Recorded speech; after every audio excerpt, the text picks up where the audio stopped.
people out there were like, should have held out for more. Here's Daniel Jones. Just threw it right to the Buccaneers. Steve McClendon, the 12th-year player. That's his first interception of his career. He'll never get one easier than that. And welcome to Interesting to See, your daily sports podcast about news, narratives, takes, and gambling. I'm your host, Nick. Today, we're going to be talking about the NFL. And we're going to be talking about some other stuff as well. Tampa Bay Buccaneers throttle the New York Football Giants last night in Monday Night Football, 30-10. Tom Brady was seen on the sideline looking gloomy. Ooh. Daniel Jones, 22 of 38 for 167 yards. That's crazy. That's really bad. 1 touchdown, 2 interceptions.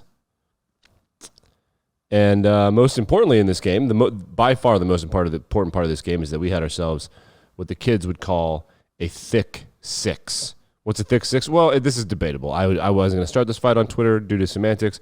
A thick six is when a defensive lineman, a thick man with 2 C's, that's thick, when he gets a pick six or a scoop and score. So it's like pick six, but it's like thick six. However, thick are also available, I suppose, if it's just like a called play. So we had one last night to former first-round tackle Andrew Thomas, who made me a shit ton of money on draft night because I knew the Giants would take him over Tristan Wirfs and over... Who's the other guy that went? Mekhi Becton as the first tackle taken. So let's watch the thick six. Are you ready? Here we go. The rack up stats. All right, there's a replay. Giants go let's do it. Again. Pressure. Jones off his back foot and it's caught.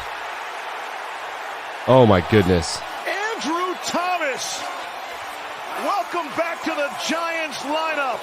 He was down in and the most important part of that highlight, folks, is that the offensive linemen.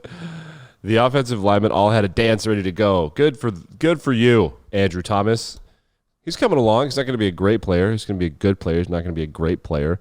The New York Football Giants trash. Let's take a look at the NFL standings. Today's all about NFL football. I'm going to try to keep Scandal Day to Wednesday. That's a good day for Scandal Day, I think. I don't know that we have any scandals right now, but I'm sure there will be. There are an infinite amount of them.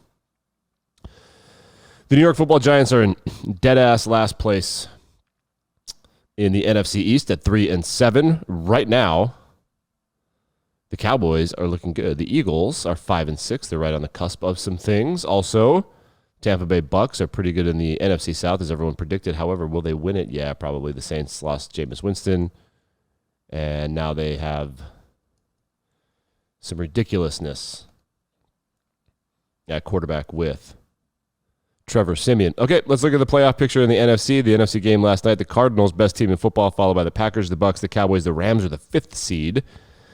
The Rams are 1-2 in division play. Matthew Stafford, big games. No, I don't know. The Vikings are 5-5. The Saints are 5-5. Niners and Eagles are 5-5, 5-6, 5-6, and then there's some other trash teams down there that could theoretically still sneak in, which is part of the fun of this 17th game, which is it's pretty neato burrito, if I don't say so myself. I don't mind that. Yesterday in the NFL, big news from Taysom Hill. He signed a contract extension with the New Orleans Saints that is one of the weirder, stupider contracts I've ever seen in my life. This is from Schefter. New Orleans QB Taysom Hill signed a unique 4-year hybrid-type contract extension that could be worth anywhere between $40 and $95 million, depending on what position he plays. He doesn't really do anything anymore. He doesn't play tight end. He's kind of like a backup quarterback. He doesn't start. And they're like, hey, here's a contract, and we get to save $55 million by drafting a quarterback. So that was a real thing that everybody thought would be good. So here's the way it works. It's 4 years, $40 million with $22.5 guaranteed. If he becomes QB1, there's more money he could make. I bet he's not going to be QB1. It's just a guess. That's just a guess. Let's look at the NFL draft order through the end of Week 11. Lions have a vice grip on the number 1 overall pick. They are 1.5 games ahead of the New York Jets, Jacksonville Jaguars, and Houston Texans, all of whom have 2 wins. The Lions have 0, but they do have a tie. Then Giants, Jets again via the Seahawks. That's right, the Seahawks traded 2 first-round picks, and they suck. And now the Jets have a top 6 pick. The Giants have a top 7 pick via the Bears, who also suck, but they needed to draft a quarterback. It is what it is. The Eagles have a top 10 pick via the Dolphins because they suck. They drafted a wide receiver over a tackle. Stupid. The Falcons, they're number 9 overall because they actually suck, though. It's just their thing. And Washington, they suck, so they are also top 10. All of these teams you'd think would suck because they're in the top 10. Some of them suck because they're underachievers.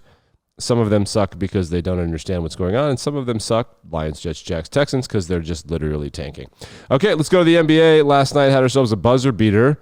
I haven't watched the clip, but I have the clip, so let's play the clip. It was Jazz versus Grizzlies. The Grizzlies are, just to get this straight, the Jazz, the music team is in Utah, but the Grizzly Bear team is in Memphis. Got it. Okay, so let's watch the clip. Balls up, tap one. All right, so it's going to be confusing if you're just listening. That was a tip-off. They tip off because there's an actual jump ball, which basketball should have been doing this whole time. Okay, so they tipped off, and the Jazz won. Wait, the Grizzlies won the tip. Okay, here we go. With a chance to tie or win. They kick it out. 3. Jackson got it. 5.7 seconds to play. And a 1-point Memphis lead on a big 3. Buzzer beaters are fun. That's not exactly a buzzer beater, but it's pretty close to a buzzer beater. I don't have any beef with that. Dwayne Casey, the head coach of the Detroit Pistons, talking about suspensions yesterday in the National Basketball Association. LeBron James backhanded punched Isaiah Stewart right in the face. You saw the pictures on Twitter, perhaps. He's bleeding in his mouth, and he just literally wouldn't give up. I guess he tried to go to the Lakers locker room. He was going to beat LeBron's ass.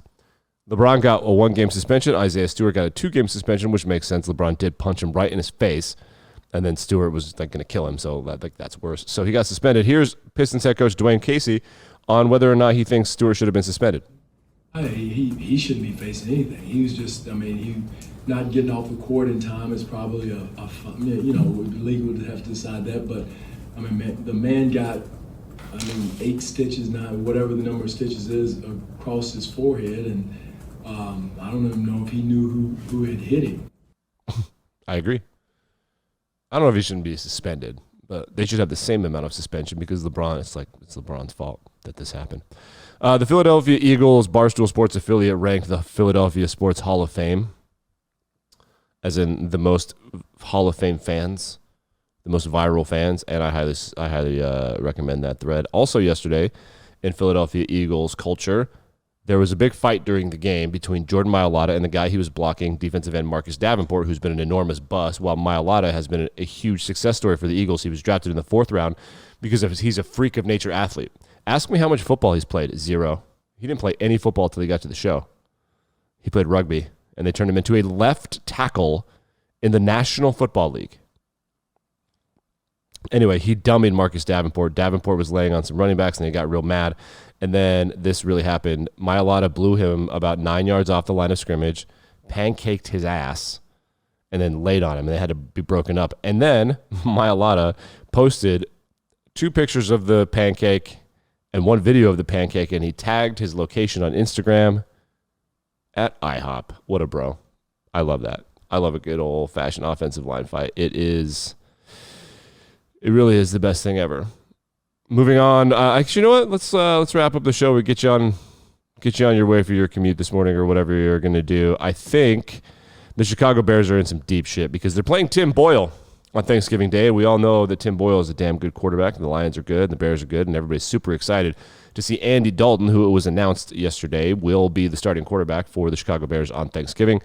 During the Chicago Bulls game, the Bulls are kind of back. They have a pulse. They don't suck anymore. So Chicago fans are like, well, the Bears and the Blackhawks suck. The White Sox, they probably bombed. The Cubs are breaking it down. So the Bulls are what everyone's excited about. Chicago. At the Chicago Bulls game yesterday, the fans had something to say about their head coach.